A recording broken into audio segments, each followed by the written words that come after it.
In this lesson, you're going to learn the G chord. The G chord is my favorite because it's a beautiful sounding chord, and even though it involves all 4 fingers and all 6 strings, I think you'll find that it's easier to make than it looks. So let's dig right in and figure out where to put our fingers. So your pinky is going to end up on the 3rd fret of the high E string. Your ring finger is going to be on the 3rd fret of the B string. Your index finger, the 2nd fret of the A string, and your middle finger, the 3rd fret of the low E. The D and the G string, right smack dab in the middle, those will remain open. Now, once you have your fingers in the right spot, I want you to strum this chord. But I want you to do it in a very slow and deliberate fashion because we want to see and make sure that each string is ringing loudly and clearly. So just go 1 string at a time.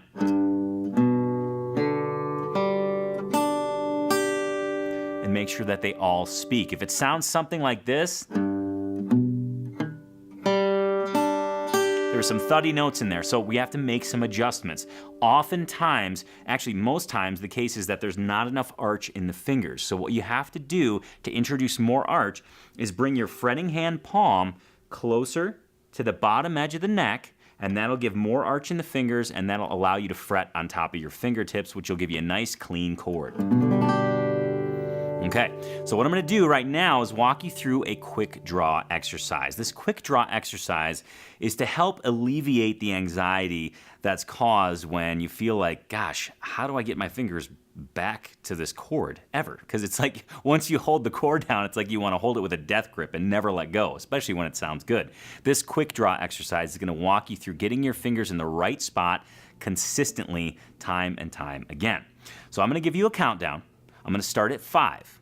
I want you to work on getting your fingers in place, and when I get past 1, when I say 0, that's when we're going to strum. So it'll sound something like this. So put your hand on your leg, and I'm going to go 5, 4, 3, 2, 1, 0.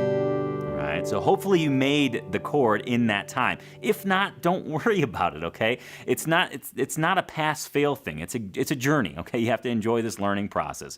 I know this chord might seem difficult right now, but later on down the line, when you've been playing for a while, you're going to think to yourself, wow, way back when I started, this was really hard to make, and now I'm making it consistently.